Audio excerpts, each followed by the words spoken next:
Hal TV.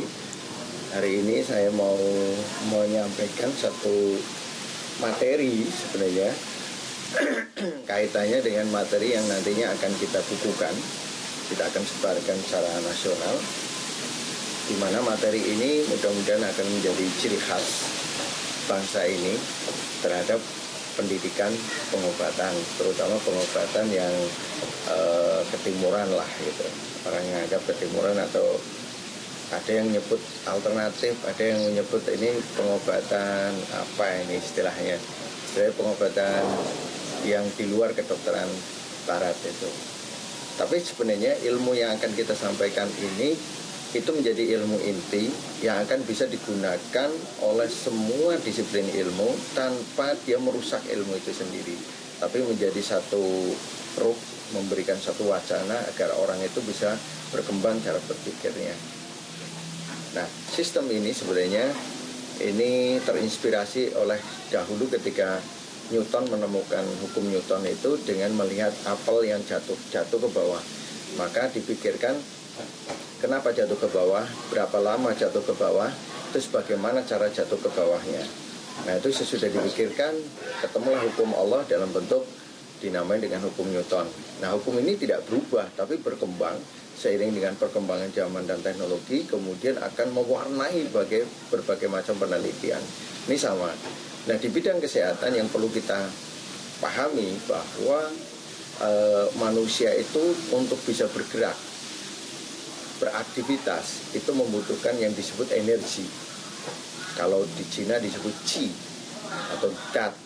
Nah, energi ini bagaimana energinya terbentuk? Kalau melihat di bukunya Ibnu Qayyim, maka kita akan melihat bahwa energi itu terbentuk kalau berdasarkan hukum alam dan apa yang mengacu pada bukunya Ibnu Qayyim, bahwa panas kalau ketemu dengan air, di dalam tubuh manusia ada unsur panas dan air, maka munculnya sebuah energi.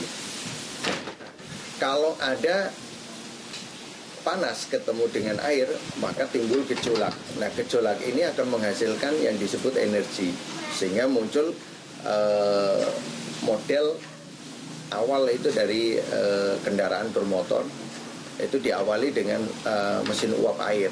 Nah, prinsipnya dasarnya sama seperti itu manusia. Jadi ketika air dengan panas di dalam tubuh itu seimbang, di mana hukum dasarnya adalah panas harus bisa mendidihkan air sehingga air bergejolak, kemudian air akan memunculkan sebuah tenaga untuk mengangkat tutup panci. Nah, inilah yang disebut energi. Sama dengan ketika panas di dalam tubuh manusia itu cukup sehingga air di dalam tubuh manusia itu bergerak, bersirkulasi, membentuk sebuah tenaga, maka manusia akan bisa bergerak gitu.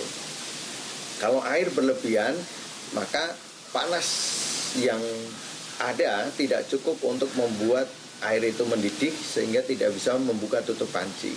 Sehingga ketika tubuh manusia terlalu banyak unsur airnya, maka tubuh manusia itu tidak akan bisa menghasilkan energi yang cukup untuk menggerakkan dia. Maka munculnya rasa letih, lemah, lesu, kayak tidak ada semangat, mukanya pucat, pucatnya kehitam-hitaman. Ini disebabkan karena panas tubuh tidak cukup menyebarkan darah dan cairan ke seluruh tubuh. Maka air, sifat air itu akan mengumpul di bawah, darah pun mengumpul di bawah. Maka kita akan merasakan betis-betis kita sering rasanya pegal, linu dan sebagainya. Ini disebabkan karena unsur panasnya kurang. Maka ada yang nyebut ini rematik di bagian bawah karena sirkulasinya di bawah. Maka akan kita kenal bahwa kaki adalah jantung kedua manusia. Karena apa? Dengan dipijit kaki, dilancarkan sirkulasi di kaki, maka orang itu segar kembali. Sebenarnya itu menghangatkan karena air terlalu banyak menumpuk di bawah. Darah terlalu banyak menumpuk di bawah karena sifat gravitasi tadi. Nanti akan lebih lanjut kita akan bicarakan masalah ini untuk season yang kedua.